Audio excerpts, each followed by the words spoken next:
Prenez par exemple un taureau espagnol. C'est méchant, un taureau espagnol, non? Eh bien, erreur. Cette année, les taureaux espagnols, eux aussi, promettent d'être bons. Que dis-je bon? Timides presque. Il aura suffi pour cela d'un petit émetteur à transistor, celui que tient cet homme, l'un des assistants espagnols du professeur Delgado de New York. Sur la tête du taureau, on a monté un récepteur dont les fines électrodes s'enfoncent sans douleur, paraît-il, dans le cerveau. Désormais, il suffira à l'assistant d'envoyer un signal d'onde de son émetteur pour que le taureau atteint dans ses centres nerveux devienne craintif comme un moineau.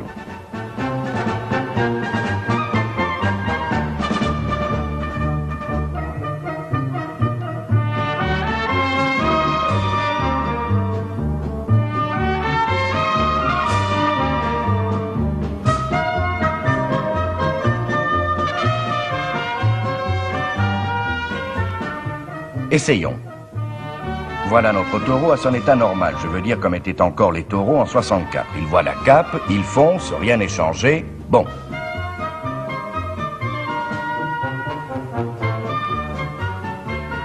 Maintenant, envoyons le signal. Taureau, taureau, taureau, taureau, taureau, taureau. Pas de doute, c'est bien le triomphe de la technique.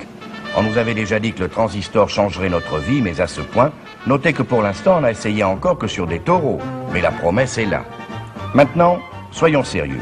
Voici une vraie carte de vœux sincère. Elle vient d'Égypte, où des hommes qui n'en sont pas encore à domestiquer des taureaux avec des transistors ont rapporté cette année sur la nature une victoire plus utile et plus grandiose. Domestiquer un fleuve. 1964, 4 jours de l'épopée humaine. À Madrid, le professeur Delgado travaille sur des chats. Il a refusé que nous filmions son animalerie, mais a accepté la visite du laboratoire.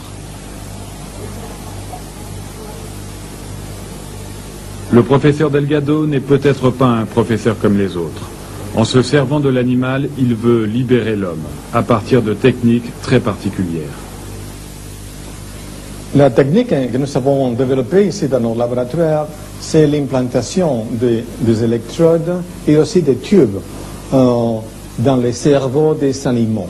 Les chats, les singes, les électrodes sont très petits points, peut-être 7 points, et aussi 2 très petits tubes sont implantés dans les cerveaux, comme ça. Pourquoi faire? Alors, eh bien, pour l'exploration des cerveaux. Ici, c'est le cerveau d'un singe. Ici sont tous les mystères, l'amour, toutes les passions des hommes sont ici. Pour maîtriser les passions des hommes, l'équipe du professeur Delgado commence par maîtriser les chats. À distance, par radiocommande et sous le contrôle permanent des caméras, les techniciens peuvent provoquer des réactions d'agressivité. Ce jour-là, l'un des chats coiffé d'électrodes va recevoir une série de pulsions électriques. Un dernier réglage de caméra, attention, le chat va devenir agressif.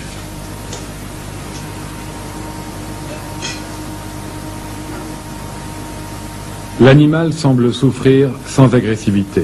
Nouvelle décharge, cette fois au ralenti.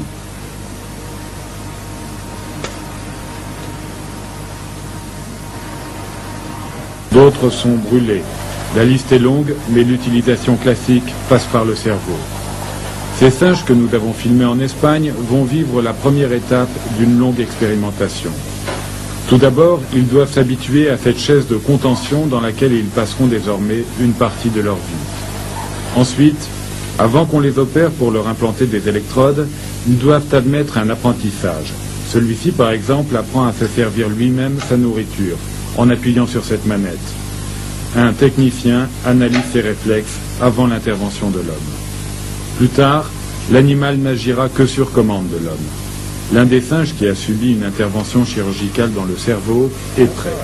Le professeur Delgado va brancher les électrodes, puis envoyer des pulsions électriques. Oui, c'est une démonstration de l'effet de stimulation du cerveau. Nous stimulons un point qui est localisé et qui produit la fermeture des yeux. Démonstration, nous stimulons là, stimulation est là, et bon. Professeur Delgado, cet animal souffre en ce moment. Oh, non, non, non. Combien d'accents pouvez-vous provoquer sur ce singe? Oh, plusieurs. Si nous changeons les points, alors faisons la stimulation des points sept qui est localisé dans une autre région du cerveau. Nous ferons, peut-être, j'espère, la contraction de la main droite. Stimulation est on. Non. Est-ce que fait quelques... Oh, oui. Votre robot est cassé, non. professeur? Je m'ai trompé. Alors, l'animal ne se trompe pas. Là, la change de points. Alors, je crois qu'il est bon. Les points 7. La stimulation est là. Là, bon. Vous avez? Et vite mouvement de la main droite. J'ai répété la stimulation en A. Alors, ce sont deux différents points de la stimulation du cerveau. Autre expérience, ce singe a faim. L'expérimentateur lui propose une banane. Attention, une pulsion électrique dans le cerveau va brutalement lui couper l'appétit.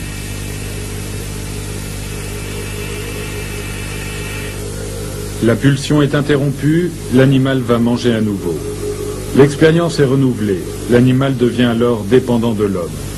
Pourquoi cette expérience? Pour libérer l'intelligence de l'homme, répond le professeur Delgado. J'espère qu'il est possible d'éduquer différents classes de l'homme plus intelligents et spécialement plus libres. C'est les fondamentales applications de notre recherche. Est-ce que vous êtes libre aujourd'hui? Non. Vous êtes conduit par votre passion, par les gouvernements, par l'économie, par votre famille, par l'université. Alors le professeur Delgado poursuit ses expériences, comme avec ses singes gibbons, dont l'un des deux est capable sur commande d'agresser violemment son partenaire.